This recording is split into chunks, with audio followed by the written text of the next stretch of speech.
How did you get the inspiration?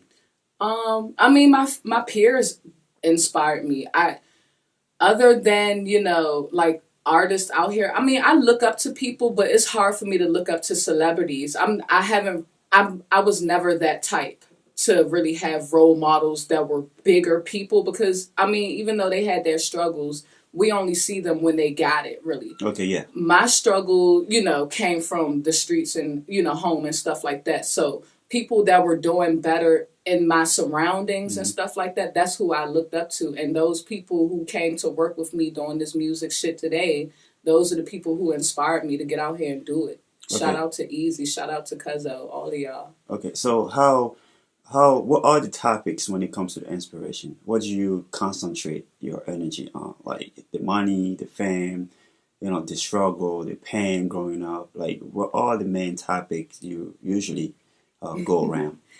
Everything, I'm gonna Okay. say, yeah, because this world now, you cannot leave anything out. It's too many people in this big ass world, that can relate to one thing but Right. might not want to relate to that. And me, I want to touch every audience because clearly we're, just being a people, that's how we're going to do. Like we've all lived some type of lifestyle where, Hmm. okay, we can relate to this, that, and the third. So when it comes to, topics like I talk about money, I talk about, not having money because that's where I've been from. Hmm. I talk about, weapons and shit like that because that's what I know. Yeah. I talk about, not too deep into drugs because with my music, it's fun, Hmm. but it's real. So, I mean, I've been there and been around drugs and stuff like that, but as far as doing them and stuff like that, the only thing I've really done was weed. So that's what I'm gonna talk about, Yeah. in my songs because I can relate to that. Hmm. Drinking, that's in there too. Yeah. Because of course, being someone like me, you got to party, so you got to have your drinks and I all mean, this it's shit like that. So adult. You yeah, have to write too. exactly. That's Even true. we now, it's not like the way just a tree. And Right. then people are making millions or millions on it now, Mm-hmm. but so many people are locked up for it, Right. which doesn't make sense. Right. So, I don't think oh, they're locked up for well. As far as liquor goes, everything else is yeah, self-explanatory. But for liquor, it's just not by drinking the liquor or whatever and celebrating. It's just going to how you do it, like yeah, according to because of course there's laws and shit yeah, out here in a way to have fun safely, and some people don't do that, yeah. so they get their ass locked. They get whatever coming to them. So let's talk about the actual recording process. Okay. Like, what do you have to have around you in the studio? In the studio, it's not a necessity, but it's a big help. Yeah.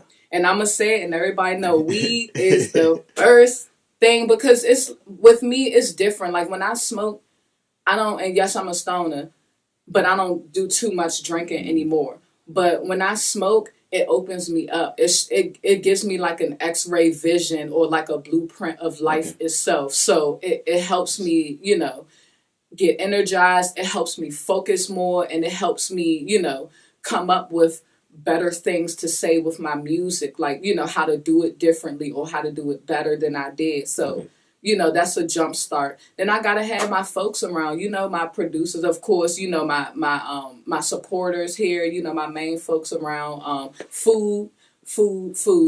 That has to be, yeah, because I love me some food. So food definitely has to be in a room when we record and stuff like that. And then a fire ass beat on. I mean, of course, all of that is going to come, with, but if we in the studio and you just trying to have little, beats and shit and it ain't right, then we ain't recording. Okay. So do you go by selecting the beat? Like, how is the beat selection process goes for you? Okay. It can go two ways. Easy, that's my main producer. He's the one that does all of my beats. Okay. So when we first started, what he did was emailed me my beats and stuff like that. Like he just emailed me things that he's made, and then I'll pick and scan and choose through those. Like, all right, which ones sound better? I'll jump on and stuff like that. And I wanted to be the type of person. like Young Thug, because I really like him. I wanted to be a type of person like him where you get any type of beat and then lay that shit down real nice, no Yeah. matter how it sounds. So he'll send me something and then I just jump on it and try to make it sound as tight as possible.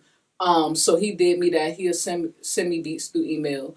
But then, like, when I go to my home studio, whatever, with him, and we work, right then and there, sometimes I'll, pop up and he'll be in the middle of making a beat. And I'll come in. The first thing I'll say is, yo, that shit is tight. Is somebody already on it? No? Okay. Well, let it sound like this. Me, I love my beats slowed down because, I don't know, it sounds a little bit more fun when I can throw shit on it that way. So I'll tell him, look, make the beat like this, make it sound like that, throw more bass in it, and boom.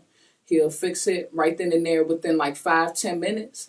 Next thing you know, hey, you ready to jump on? You ready to write some shit? Yeah, I'm ready. I'll write some shit in like 10 minutes, 10, 15 minutes. Okay, so the way that I understood it, so you kind of have like a personal relation with him or her. Yeah, with him, yeah. With him. And then you kind of get involved with the creating process. Yeah. Okay, so it's not just like you taking a bit from like online or YouTube and just you getting involved with the actual process. Okay, cool. Yeah. So, who are your role models right now? Like you just mentioned, Young Thug. Yeah. And I like Thug. Yeah. A lot of people would think he's funny, but Thug he's really, really creative. Yeah. I like, exactly. That's why now, and he is my role model, in the sense of my music and how I want it to be put and stuff like that. And I mean, I don't really have too many people that I look up to. Like I say, I was really never that type. I have people that do encourage me, that's just from my background. But as far as really looking up to people and stuff like that, it's slim.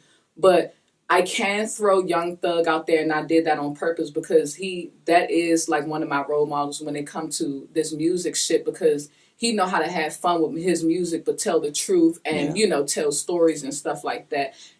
As well as, be creative. Too many people, they live this life to judge, instead of just living this life. And if you can do that, if you can say fuck what everybody say and get up there and do what it is that you got to do to feed your family or to let people know about, your lifestyle, whatever, and don't give a shit, how you do it and what nobody think, then, that's A1, like that's good. And so that's why I look up to him when it comes to a sense like that. So who other artists do you look up to at this point? Kendrick Lamar is another one. Okay. That's one of my favorite artists out here. That's self-explanatory. He's real in the game. He's doing this thing. He's looking out for his folks as well. So he tell the truth behind his stories, and he have meanings, and I can relate to shit like that. Okay, so who in the DMV do you kind of like? As far as like local artists, or as far as popping artists that's already out? It don't really matter if somebody inspire you in the DMV, they're a big name or not. Right. As far as as long as you're getting inspired by somebody, I think that's good enough. That's true. I mean, it's hard because the DMV, we barely have people that's out here, and I hate to say it like that, and people gonna hate me for this one, but you got your opinion. Yeah, it's definitely my opinion, but we don't have a lot of artists coming from the DMV. You got Shy Glizzy, Wale.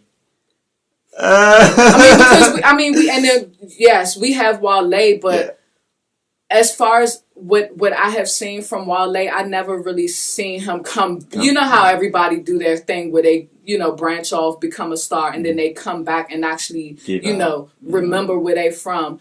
I haven't seen too much of that from Wale, but a busy man is a busy man. So I can't, expect him to do things like that if he got to get his money. But, Shy, that's my man's.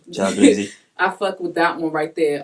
Fat Trill, he's another one like Wale, but in a different sense. He's just not as busy enough to come out with stuff versus Wale, he is as busy and he's out there already. Yeah.